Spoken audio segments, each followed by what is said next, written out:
Bismillahirrahmanirrahim. Assalamualaikum warahmatullahi wabarakatuh. Waalaikumsalam Waalaikumsalam warahmatullahi warahmatullahi wabarakatuh. wabarakatuh. Alhamdulillahi rabbil alamin. Allahumma salli wa sallim wa barik ala sayyidina Muhammadin miftahi babi rahmatillah adada ma fi ilmillah. Salatan wa salaman daimaini bidawami mulkillah wa ala alihi wa sahbihi wa mawalah amma ba'd. سبحانك لا علم لنا إلا ما علمتنا إنك أنت العليم الحكيم رب اشرح لي صدري ويسر لي أمري واحلل عقدة من لساني يفقه قولي قال رسول الله صلى الله عليه وسلم خيركم من تعلم القرآن وعلمه وقال أيضا من سلك طريقا يلتمس به علما سهل الله له به طريقا إلى الجنة أو كما قال رسول الله صلى الله عليه وسلم. Baik, Alhamdulillah, puji syukur kepada Allah Subhanahu wa Ta'ala yang pada hari ini masih memberikan kita kesempatan, nikmat sehat badan dan sehat jasmani serta rohani, sehingga pada pertemuan malam hari ini kita masih bertemu kembali dan Allah izinkan kita untuk menuntut ilmu ya Allah kembali. Salat dan salam kepada baginda Nabi sallallahu alaihi wasallam dan juga kepada para sahabatnya, kepada para tabi'at tabi'in, kepada para keluarganya Nabi sallallahu alaihi wasallam dan juga kepada para ulama baik mutaqaddimin maupun mutaakhirin sehingga merekalah yang mengantar ilmu-ilmu kepada kita hingga sekarang ini. Semoga Allah jadikan kita termasuk orang-orang dan hamba-hamba yang senantiasa mengikuti sunnah baginda Nabi Sallallahu Alaihi Wasallam hingga yaumil akhir nanti. Baik, Alhamdulillah pada malam hari ini saya ucapkan selamat datang, selamat bergabung Ibu Olivia. Ya, ini salah satu wali murid dari termasuk anak murid saya yang di sekolah. Alhamdulillah beliau bisa bergabung bersama kita pada pertemuan kali ini. Semoga kita doakan semoga istiqomah bisa ikut join terus bersama kita. Dan Insyaallah. juga kepada sahabat-sahabat yang Insyaallah. lain Baik. juga, bapak-bapak yang lain yang alhamdulillah kesini alhamdulillah makin bertambah jamaah kita. Semoga ini menambah keberkahan kita di dalam menjalankan tuntunan sunnah baginda Nabi Sallallahu Alaihi Wasallam dalam menuntut ilmu.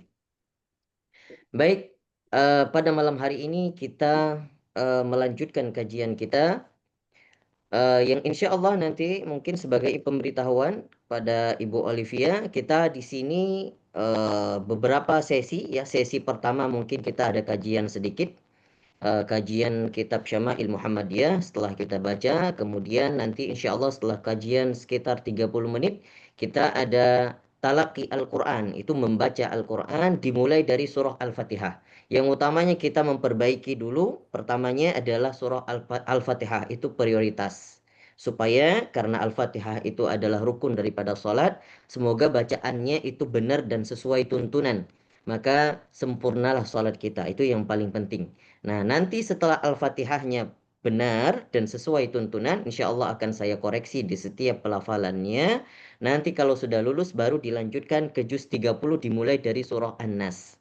Maka alhamdulillah teman-teman di sini, bapak-bapak di sini, alhamdulillah ada yang sudah ke surah Al-Baqarah, ada yang sudah ke surah Ali Imran dan lain seterusnya. Dan alhamdulillah masih di surah Ali Imran paling jauh. Baik. Alhamdulillah kita lanjutkan.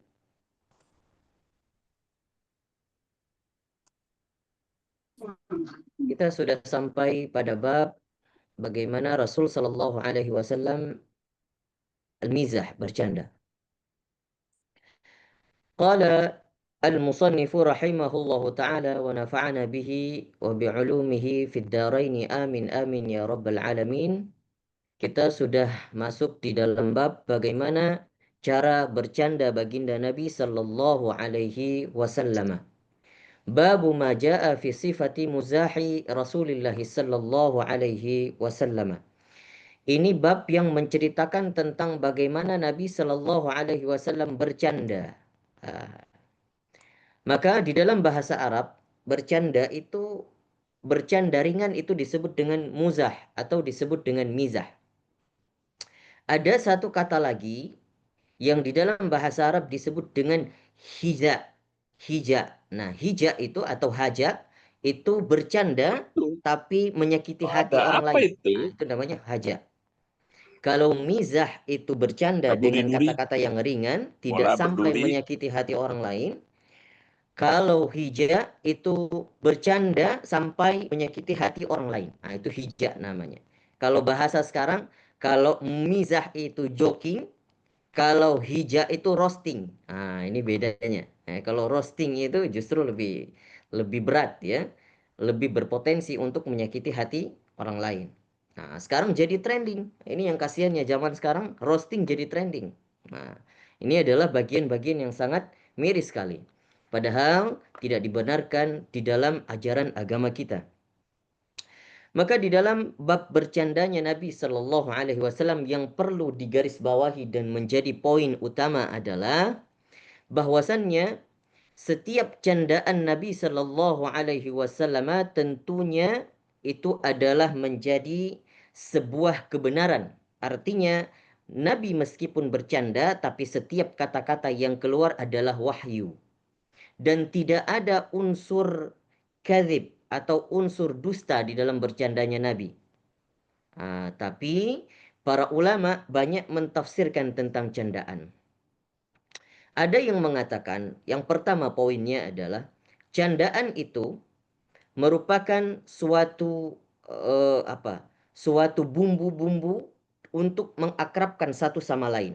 Maka kata para ulama, canda itu al-mizah kalamhi fit ta'am. Katanya adalah bahwa candaan itu seperti garam, ya, seperti garam di dalam sebuah makanan. Nah, maka begitu juga antara keakraban kita satu sama lain, maka ada bercanda itu adalah bumbu-bumbunya. Kalau seandainya berlebihan, maka tidak juga dibenarkan. Kekurangan pun akan menjadi hambar sebuah persaudaraan. Kemudian kata Al-Imam An-Nawawi bahwasannya al-mizah mahmudun, bahwasannya candaan itu terpuji, pada dasarnya terpuji, bidun istimrari wala mubalaghah, tetapi ada syaratnya. Terpuji seandainya tidak berlebihan. Tidak berlebihan dan tidak berketerusan. Artinya ya kalau sesekali boleh. Tapi kalau terlalu banyak, nah itu akan menjatuhkan wibawa bahkan. Nah, akan menjatuhkan muruah. Poin yang ketiga, bahwa bercandanya Nabi Shallallahu Alaihi Wasallam itu menghindari dua hal. Yang pertama adalah al-kidib, yang tadi kita katakan dusta. Setiap Nabi Shallallahu Alaihi Wasallam berkata tidak ada dusta, dan Nabi Shallallahu Alaihi Wasallam tidak berkata kecuali itu wahyu. Maka di dalam wahyu itu, subhanallah, di sini mulianya akhlak baginda Nabi Shallallahu Alaihi Wasallam. Justru ada bumbu-bumbu candaan yang itu juga termasuk perkataan yang benar, perkataan yang hak. Ya. Contoh-contoh yang nanti insya Allah akan kita sampaikan, akan kita sampai kepada hadis tersebut. Ketika pada suatu ketika Nabi Shallallahu Alaihi Wasallam itu duduk bersama para sahabatnya ketika berlangsungnya majelis, ada satu orang nenek-nenek yang sudah tua hendak mendatangi majelis baginda Nabi Shallallahu Alaihi Wasallam. Ya, dengan hati yang ikhlas kemudian menghampiri majelis baginda Nabi Shallallahu Alaihi Wasallam. Sesampai di hadapan baginda Nabi, nenek tersebut berkata, "Ya Rasulullah, doakan saya masuk surga." Tapi apa yang dikatakan Rasulullah? Justru Rasulullah mencandai ibu-ibu tersebut, nenek tersebut. Apa yang dikatakan Rasulullah? Tidak ada nenek-nenek yang masuk surga, kata Rasulullah. Padahal maksudnya adalah bercanda.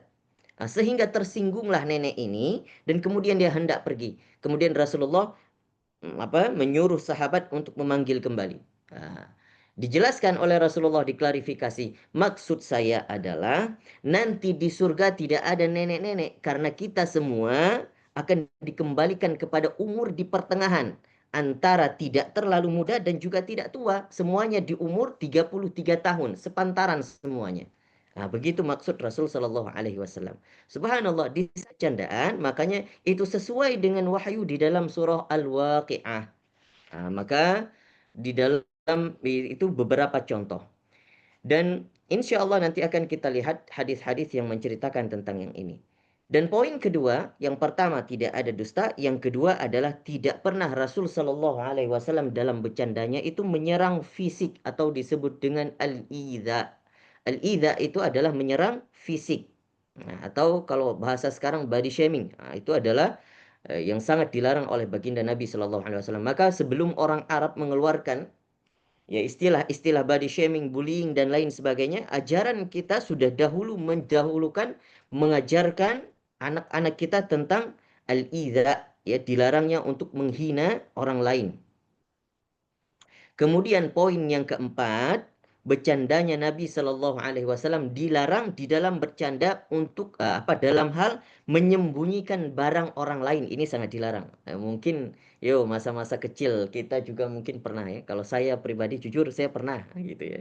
Dulu-dulunya ya, kalau bercanda nyembunyiin sepatu, nyembunyiin baju. Nah, ternyata itu adalah bahan yang dilarang oleh Rasul Shallallahu Alaihi Wasallam. Kenapa? Karena memasuki rasa gundah, rasa gelisah pada hati orang lain. Ini sangat dilarang oleh baginda Nabi Shallallahu Alaihi Wasallam. Justru yang menjadi sunnahnya apa? Setiap kita menjumpai orang lain, idkhalus surur atau al-bisyarah. Apa itu? Memberikan kabar gembira atau memberikan memasukkan rasa senang di dalam hati saudara-saudara kita. Itu yang dianjurkan oleh baginda Nabi Shallallahu Alaihi Wasallam, bukan malah memberikan kegelisahan. Nah, ini 4 poin tentang yang dimaksud dengan mizah candaan di dalam hadis yang membahas tentang mizah atau candaan baginda Nabi Shallallahu Alaihi Wasallam. Secara hukum, bercanda itu adalah mubah. Ya, bercanda itu adalah mubah. Mubah itu adalah ya kalau dilakukan ya, tidak masuk ke pahala, terus kemudian ditinggalkan juga tidak dapat dosa. Nah, maka mubah ini ketika ini jadi garis di bawah, bisa digaris di bawahin.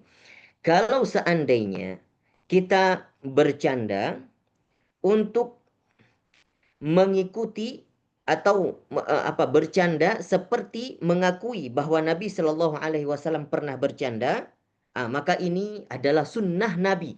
Tapi kalau untuk melakukan itu sebagai anjuran dari Nabi Shallallahu Alaihi Wasallam, maka itu tidak ada. Artinya Nabi Shallallahu Alaihi Wasallam tidak pernah menyuruh umatnya untuk bercanda, tidak pernah. Maka jangan sampai kita salah paham bahwa ayo bercanda, Nabi itu pernah bercanda, Nabi itu disuruh kita bercanda. Tidak. Tidak. Maka ini masuk dalam kategori mizah, dalam kategori mubah. Boleh-boleh saja bercanda, tapi tidak ada pahalanya. Tidak ada pahalanya. Tetapi mengakui bahwa bercanda itu pernah dilakukan oleh sunnah oleh Rasul Shallallahu Alaihi Wasallam itu menjadi sebuah kesunnahan. Kalau kita lakukan, maka hukumnya mubah. Tidak termasuk juga sunnah. Apalagi kalau berketerusan untuk bercanda, dikhawatirkan masuk ke dalam hukum makruh atau kepada hukum haram. Kalau bercanda, kelamaan, terus juga ternyata ntar lidah bisa keselip atau terlalu banyak membuang-buang waktu, menyia-nyiakan waktu, maka itu jatuh ke dalam hal yang haram. Maka di dalam hadis ini ada 6 hadis yang membahas tentang candaan baginda Nabi Sallallahu Alaihi Wasallam. Kita baca hadis yang pertama. Haddatsana Mahmud bin Ghailan qala haddatsana Abu Usamah an Syarik an Asim al-Ahwal an Anas bin Malik. Ini dari Anas bin Malik. Anas bin Malik, asisten baginda Nabi Sallallahu Alaihi Wasallam, bahwa Nabi pernah berkata, ya dzal udhunain. Jadi artinya Nabi Shallallahu Alaihi Wasallam pernah memanggil asistennya Anas bin Malik dengan sebutan Yadzal Uzunain. Apa itu Yadzal Uzunain? Wahai orang yang punya kedua telinga. Nah, ini pernah dipanggil wahai orang yang punya dua telinga, gitu dipanggil ya. Maka ini panggilan dalam konteks adalah bercanda. Dan Nabi tidak setiap saat memanggil dengan kunyah ini, tidak. Dengan lakop yang seperti ini tidak. Hanya sesekali saja. Maka Anas bin Malik, subhanallah, ini adalah termasuk sahabat yang sangat beruntung karena bisa bersama Rasul Shallallahu Alaihi Wasallam dengan banyak waktunya sepanjang hari 24 jam bersama baginda Nabi Shallallahu Alaihi Wasallam. Ummu Sulaim, ibu daripada Anas bin Malik. Umur Anas bin Malik 8 tahun sudah berikan kepada Nabi sallallahu alaihi wasallam, dihadapkan kepada Nabi, "Ya Rasulullah, hadza khudaimuk," kata Ummu Sulaim. Ya Rasulullah, ini anak 8 tahun, ini adalah jadi asistenmu mulai sekarang. Dihadiahkan kepada Rasul sallallahu alaihi wasallam. Maka apa imbalannya? Ummu Sulaim hanya mengatakan, "Ya Rasulullah, doakan dia sepanjang umurnya." Maka didoakan oleh Rasul sallallahu alaihi wasallam kepada Anas bin Malik. Di antara doanya ada 3. Yang pertama, doa kepada Anas bin Malik, Allahumma atil umrahu. Ya Allah, panjangkanlah umur Anas bin Malik. Maka sahabat Anas bin Malik adalah termasuk sahabat yang paling lama hidupnya. Termasuk sahabat yang di sisa-sisa di era zaman sahabat. Artinya ketika Rasul Shallallahu Alaihi Wasallam sudah wafat, terakhir generasi sahabat termasuk Anas bin Malik. Anas bin Malik ini kalau di dalam riwayat dikatakan sampai menjelang 150-an umurnya tanpa pikun. Ya, ketika menjelang wafat, ketika masa tuanya, Anas bin Malik tidak pernah pikun. Ini kelebihan daripada Anas bin Malik berkat daripada doa Nabi Shallallahu Alaihi Wasallam. Dan doa Nabi yang kedua kepada Anas bin Malik, wa akthir malahu, dan banyakkanlah hartanya. Maka Anas bin Malik, ya, di sisa-sisa umurnya itu sampai tidak terkira hartanya di mana-mana. Ya, punya tanah di Irak, punya tanah di Syam. Itu sampai mengatakan di dalam riwayat, saya pernah punya tanah di mana ya? Sampai saking banyaknya. Saking banyaknya. Maka ada cerita, ini menarik sekali. Ada cerita ketika Anas bin Malik, ya, didatangi oleh seseorang untuk dibelikan tanah atau tanah yang ditanamin kebun kurma, ya bisa dikatakan kebun kurmanya. Maka saat itu Anas bin Malik bertemu dengan seseorang ini, dan seorang tersebut mengatakan, "Wahai Anas bin Malik, aku ingin beli kebun kurmamu." Ya silahkan. Kata seseorang ini, "Hai Anas, tapi aku melihat kebun kurmamu begitu gersang, ya, tidak layak untuk dijual. Kurmanya udah pada mati." Maka Anas bin Malik saat itu, ya tunggu sebentar. Anas bin Malik langsung berdoa kepada Allah, "Ya Rob aghithna." Hanya dengan kalimat ini, "Ya Rob aghithna," tidak lama kemudian, 5 menit kemudian, langsung hujan turun. Dan anehnya, ini riwayatnya sahih, riwayatnya valid. Anehnya, ketika hujan itu turun, ternyata hujan itu hanya membasahi di sekitar kebun kurmanya Anas bin Malik saja. Ya, kalau dia lewat pagar itu tidak ada hujan lagi. Jadi istilahnya yang membasahi itu adalah tanah daripada kebun kurma Anas bin Malik saja. Subhanallah. Setelah itu, ya tidak lama kemudian, beberapa hari kemudian langsung subur kembali. Maka datang lagi orang ini, kemudian berkata, sekarang aku jadi beli. Ternyata Anas bin Malik, oh enggak, sekarang aku juga enggak mau jual lagi karena udah subur. Maka itu adalah salah satu riwayat-riwayat yang menvalidasi bahwa Anas bin Malik itu hartanya berkah sekali karena berkat yang didoakan oleh Rasul Shallallahu Alaihi Wasallam. Dan kemudian doa yang ketiga, wa akthir waladahu. Kata Rasul Shallallahu Alaihi Wasallam, perbanyaklah anaknya. Maka Anas bin Malik itu sampai akhir hayatnya, beliau sempat mengatakan, aku pernah menguburkan anak dan cucuku sebanyak 90 orang lebih. Ternyata berapa banyak berarti. Subhanallah. Sebanyak 90 orang lebih pernah disemayamkan. Artinya pernah dikuburkan dengan tangan Anas bin Malik sendiri. Subhanallah. Tapi jangan ditanya istrinya. Pasti banyak ya. Pasti banyak istrinya. Bukan satu istri bisa melahirkan banyak anak. Tidak mungkin. Wallahu alam soal istrinya Anas bin Malik. Kemudian qala Abu Isa At-Tirmidzi, Al-Imam At-Tirmidzi berkomentar bahwasanya qala Mahmudun qala Abu Usamah yakni yumazihuhu. Ini dalam konteks bercanda, kata Abu Isa. Hadis yang kedua, haddatsana Hannad haddatsana Waqi' عن شعبة عن أبي التياح عن أنس بن مالك قال إن كان نبي صلى الله عليه وسلم يخالطنا حتى يقول لأخ لنا صغير يا أبا عمير ما فعل النغير. Ini juga diceritakan oleh Anas bin Malik bahwasanya pada suatu ketika Nabi Shallallahu Alaihi Wasallam masuk ke rumahnya Anas bin Malik, dan di sana ada Ummu Sulaim.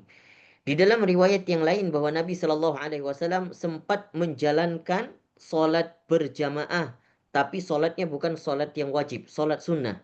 Di rumahnya Anas bin Malik bersama ibunya Anas bin Malik, yaitu Ummu Sulaim. Kemudian Nabi Shallallahu Alaihi Wasallam melihat ternyata Anas bin Malik punya adik atau yang disebut dengan yang dinamakan dengan Abu Umair atau yang dipanggil dengan Aba Umair. Nah, maka saat itu Nabi Shallallahu Alaihi Wasallam menghampiri Aba Umair ini, kemudian berkata, Ya Aba Umair, ma fa'alan Nughair? Wahai Abu Umair, apa yang terjadi dengan Nughair? Nughair ini apa? Burung kecil yang lagi dimainin oleh Abu Umair. Jadi ceritanya saat itu Nabi Shallallahu Alaihi Wasallam melihat adik daripada Anas bin Malik lagi bermain burung. Nah, burungnya itu dikasih nama Nughair. Nughair itu burung pipit, sejenis burung pipit. Maka saat itu namanya anak kecil, jadi burungnya dimainin, mungkin burungnya juga belum cukup usia untuk bisa terbang, masih dimain-mainin saja sampai kepencet tangannya, kemudian mati. Kemudian Nabi Shallallahu Alaihi Wasallam datang untuk menghibur si Aba Umair. Aba Umair ini kemudian ketika mati burungnya dan dia menangis. Menangis sampai datang Nabi Shallallahu Alaihi Wasallam menghibur. Wahai Abu Umair, apa yang terjadi dengan Nughair, dengan burung pipitmu? Ini artinya dalam konteks menghibur si Abu Umair. Dan Imam At-Tirmidzi berkomentar tentang hal ini. Wa fiqhu hadzal hadithi anna Nabi sallallahu alaihi wasallam kana yumazihu wa fihi annahu kunna ghulaman saghiran faqala lahu ya Aba Umair. Maka saat itu dijelaskan oleh Abu Isa di dalam fikih, ya, kebolehan hukum bahwasannya anak laki-laki atau eh,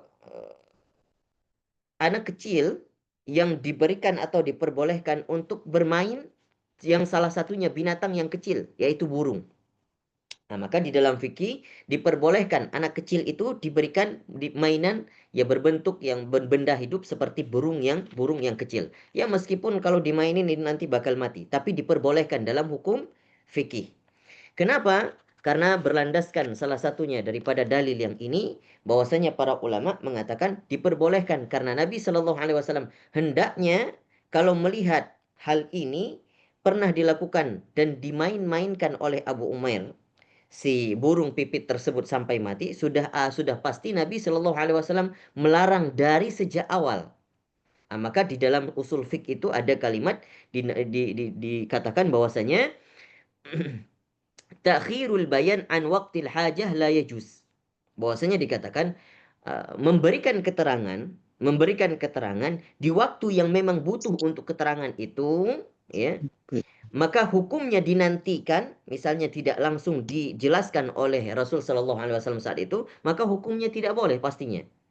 Maka dari kalimat tersebut Rasul Shallallahu Alaihi Wasallam, para ulama mengambil dalil bahwasannya bermain dengan benda hidup, ya termasuk burung yang secara spesifik diperbolehkan oleh para ulama fikih, dan itu boleh diperbolehkan untuk diberikan kepada anak kecil untuk dimainkan, itu boleh. Kenapa? Ada takrir, ada validasi oleh Rasul Shallallahu Alaihi Wasallam. Justru Nabi ketika melihat ini burung pipit kecil, justru malah dibecandain si Abu Umair atau si anak kecil yang dinamakan dengan Abu Umair. Nah, kemudian ini di dalam disebutkan wa fihi annahu la ba'sa ay yu'ta sabiyyu tayra. Ini dikatakan tidak bermasalah, tidak apa-apa kalau anak kecil itu, asabi itu anak kecil diberikan mainan ya berupa burung seperti ini, tidak masalah. Kata ulama fikih.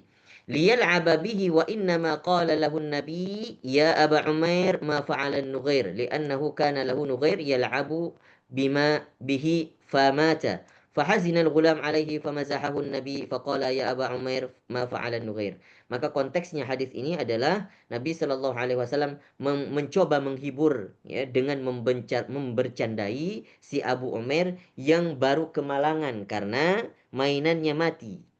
Maka Nabi Shallallahu Alaihi Wasallam cara menghiburnya seperti itu. Ada hikmah yang kita ambil di sini bahwasannya kita lihat seorang sosok baginda Nabi Sallallahu Alaihi Wasallam, urusannya adalah urusan yang besar, urusan mendakwahi, urusan tentang umat, urusan tentang bagaimana beliau menjadi profesi seorang nabi yang mengemban amanah luar biasa. Tapi kita lihat ternyata Nabi Shallallahu Alaihi Wasallam kehidupannya tidak terlalu kaku-kaku banget.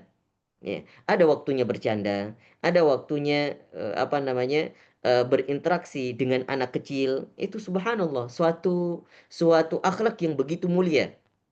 Kita bayangkan kalau seorang pemimpin, presiden ya, mendekati anak kecil, bermain seperti ini, kayaknya terlihat jarang sekali. Maka inilah akhlak yang mulia yang ada pada baginda Nabi Shallallahu Alaihi Wasallam. Maka tidak heran kalau ada beberapa para sahabat yang mengatakan bahwasannya setiap aku berada di samping baginda Nabi Shallallahu Alaihi Wasallam, bahwa akulah yang paling dicintai baginda Nabi. Karena semua merasa siapa saja yang pernah berinteraksi kepada baginda Nabi seakan-akan dicintai oleh baginda Nabi. Subhanallah. Maka ada beberapa riwayat yang kita melihat bahwasanya Nabi Shallallahu Alaihi Wasallam membercandai beberapa para sahabat. Tetapi yang perlu digarisbawahi bahwasanya Nabi Shallallahu Alaihi Wasallam itu tidak pernah bercanda dan tidak pernah ditemukan riwayat bercanda dengan sahabat-sahabat yang agung atau yang dimaksud dengan sahabat-sahabat Khulafaur Rasyidin, yaitu misalnya Abu Bakar. Tidak pernah ditemukan riwayat Nabi membercandai Abu Bakar. Tidak pernah Nabi Shallallahu Alaihi Wasallam ditemukan riwayat membercandai Umar bin Khattab, bercanda dengan Utsman bin Affan, bercanda dengan Ali bin Abi Thalib, bercanda dengan Abdurrahman bin Auf, bercanda dengan Muadz bin Jabal, ya, dan lain sebagainya yang termasuk sahabat-sahabat yang azim, yang agung, yang pernah dekat dengan baginda Nabi Shallallahu Alaihi Wasallam. Tapi di riwayat yang lain pernah didapatkan, ya, kalau riwayatnya itu juga ada sedikit unsur dhaif, unsur lemah. Bahwasanya Nabi Shallallahu Alaihi Wasallam pernah bercanda dengan Sayyidina Ali. Tapi yang mulai adalah Sayyidina Ali. Nah, ini juga ceritanya mungkin kurang lebih begini. Pada suatu ketika Sayyidina Ali itu makan kurma dengan baginda Nabi Shallallahu Alaihi Wasallam, duduk bersama para sahabat yang lain juga. Kemudian ada hidangan kurma. Sayyidina Ali ini suka kadang bercanda dengan baginda Nabi. Makan kurma, kemudian bijinya diletakkan di depan baginda Nabi. Nabi diam saja. Kemudian makan yang kedua, diletakkan lagi bijinya di hadapan baginda Nabi. Yang ketiga dan seterusnya. Kemudian setelah itu Sayyidina Ali berkata, ya para sahabat semuanya perhatikan. Nabi kita ternyata, Rasulullah ternyata yang paling lapar di antara kita. Tuh lihat.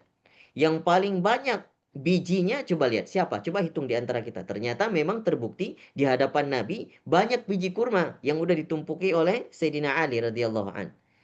Ternyata ini bentuk cerdasnya baginda Nabi Shallallahu Alaihi Wasallam. Nabi diam saja. Setelah Ali berkata demikian, kemudian apa yang dikatakan Rasulullah? Sudah selesai engkau mengatakan itu? Selesai ya Rasulullah. Kemudian dikatakan oleh Rasulullah, wahai para sahabatku semuanya, kalau siapa yang paling lapar di antara kita, aku bisa memberikan keterangan yang lain, kata Rasulullah. Coba lihat, di depanku ada banyak biji kurma. Tapi coba lihat, siapa yang di antara kita tidak ada biji kurma. Menunjukkan bahwa dia paling lapar, jangankan isi daripada daging kurma, biji-bijinya ditelan. Berarti siapa yang paling lapar? Subhanallah. Ini menjadi bukti kecerdasan baginda Nabi Shallallahu Alaihi Wasallam. Ternyata Ali saat itu tercengang, ya, mendapatkan jawaban dari baginda Nabi Shallallahu Alaihi Wasallam. Subhanallah. Baik, satu hadis lagi insyaallah akan kita bacakan. حدثنا عباس بن محمد الدوري حدثنا علي بن حسن بن شقيق أخبرنا عبد الله بن مبارك عن أسامة بن زيد عن سعيد المقبوري عن أبي هريرة رضي الله عنه قال قالوا يا رسول الله إنك تداعبنا قال إني لا أقول إلا حقا. Dalam hadis ini keterangannya dari Abu Hurairah radhiyallahu an berkata bahwasannya para sahabat mengatakan, "Ya Rasulullah, innaka tuda'ibuna." Wahai Rasulullah, ya. Dalam konteks hal ini para sahabat merasa keheranan. Kenapa Nabi Shallallahu alaihi wasallam seorang pemimpin yang agung, pemimpin umat Islam seluruh dunia, tetapi juga masih mau bercanda, masih mau apa namanya berinteraksi dengan candaan kepada para sahabat. Maka salah satu sahabat mengatakan, "Ya Rasulullah, innaka tuda'ibuna." Wahai Rasulullah, engkau membercandai kami? Qala inni la aqulu illa haqqan. Maka Rasul sallallahu alaihi wasallam menjawab, sesungguhnya aku, meskipun aku bercanda, aku tetap mengatakan kecuali aku tidak mengatakan kecuali yang benar. Artinya yang dikatakan Rasul sallallahu alaihi wasallam meskipun candaan adalah termasuk perkataan yang hak, perkataan yang benar yang juga merupakan wahyu. In huwa illa wahyu yuha. Maka yang dikatakan oleh Rasul Sallallahu Alaihi Wasallam tidaklah itu merupakan bagian daripada wahyu dari Allah Subhanahu wa Ta'ala. Baik, ini yang saya rasa kita paparkan sebagian daripada hadis-hadis di dalam bab candaan baginda Nabi Sallallahu Alaihi Wasallam. Masih sisa 3 hadis lagi yang insya Allah akan kita bacakan nanti di pertemuan Jumat malam. Kita efisiensikan waktu kajian supaya semua jamaah-jamaah tahsin bisa ikut talaki secara keseluruhan dan juga tidak sampai waktunya juga agak larut malam. Insya Allah akan kita langsung masuk ke dalam sesi talaki, sesi tanya jawab. Insya Allah bisa via chat saja. Silakan kalau ada yang ingin ditanyakan, ditinggalin pesannya melalui boleh di kolom chat Zoom dan boleh juga di grup. Boleh di grup juga. Baik, Nah, kita voice note juga bisa tadi ya. Ya, ya voice note voice juga note boleh. juga bisa, silahkan. Insya Allah akan saya jawab nantinya, meskipun nanti setelah talaki waktunya sudah habis, insya Allah akan saya jawab nanti di via grup saja, insya Allah Ta'ala. Baik, kita langsung masuk ke sesi talaki.